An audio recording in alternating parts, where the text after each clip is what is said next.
Hey everybody, it's Max J. Miller, co-author with Robert Hollis of the upcoming How Is That Working?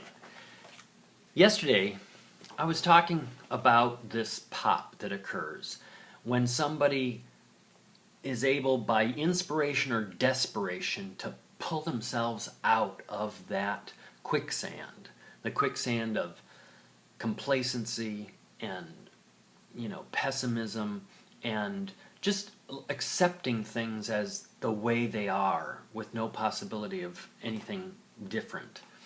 And we call that cynicism, we call it resignation. It's a whole way of being in life that just says, hey, the future is more of the past, and that's just the way it's going to be. And I said at the heart of this, both in terms of our old identity and new identity, is this sense that who we are is also never going to change, never going to be any different, have any new approach to life or opportunity. And so I said one of the important things that happens after the pop is someone who begins to discover, anyone who's had that kind of a pop, and they are committed now to a new vision, and they're believing in that new vision, they're going to necessarily begin to question their own identity and question the things that they think are core to being who they are. I remember I said this issue comes up of somebody saying to their mentor, I don't know if I can do that, that's just not me. And I said, really, who are they talking about? Are they talking about the me, the old me that was stuck, had both feet stuck in quicksand? Because that's probably true. It's not that this new thing that's not expected of the individual is not like that person. But the mentor is inviting you to actually become something new, to break up your old sense of self and to discover a new self. Now, in the book we mentioned that one of the things that Napoleon Hill said in Think and Grow Rich that really got Robert's attention was he said, I'm just reading a little section, he says, the turning point in the lives of those who succeed usually comes in the moment of some crisis through which they are introduced to their other selves. That's what he said, page 36 of Think and Grow Rich. And so Robert said, I had no idea what he meant by other selves, but I began to see that other paths, other than the regular workaday world that he had been in, could lead to my dreams. Paths such as owning my own business would enable me to achieve my dreams faster and with greater satisfaction. But this is something that came about when he already began to let go of who he thought he was, because he thought he was an auto mechanic, and that's all he was going to be able to do. And beginning to peel that away and let go of that allows him to see, oh, maybe there is something new, something different.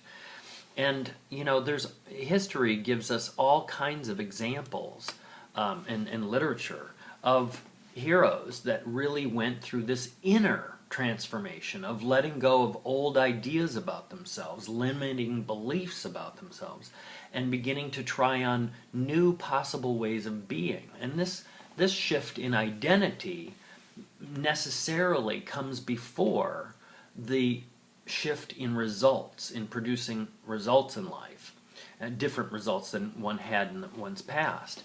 And so the famous quote, often quoted Shakespearean line from Hamlet, where he says, this above all, this is this wise character saying this to Hamlet, this above all to thine own self be true, and it must follow, as the night the day, that thou canst not be false toward any man.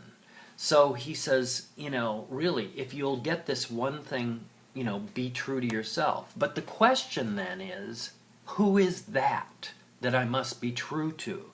Because if I'm just true to that old stuck in the mud guy, I'm not going to go anywhere except down and lose my life with it. But if I'm committed to this new me, this new self, this new possible way of being, then yes, when I'm true to that self, I can't be false to anyone. I am true. It's just an integrity. So We have to ask ourselves, who is that we're going to be true to and loyal to? And it's a process of beginning to sort of peel false realities away and false identities and sense of self away. And it's been compared by some gurus to peeling the layers of an onion. Oh, here's something new, and it's just one layer after another. But they're layers that aren't entirely accurate. And I believe what you're wanting to identify your own identity with is the vision. You're wanting to say, is who I am consistent with this vision? And if not, what must I let go of? And what must I take on, in terms of new muscle, new practice, new ways of thinking? And that identity must shift for life to shift. And this is what's meant by expressions like Robert says, for things to change, you have to change. And this is what we're talking about, is on this deep sense of perspective and the way you're looking at life. These things are going to have to alter to begin to produce quantitatively different results. So thanks for listening. I'm going to go more into this. There's actually a section of my original book, How Do You Know That I want to read to you about this subject. I'm going to continue to try to just keep these short. I really look forward to your interaction on an ongoing basis. Thanks for the questions that you've passed on to me. I look forward to interacting with you. Keep telling your story. Bye-bye for now.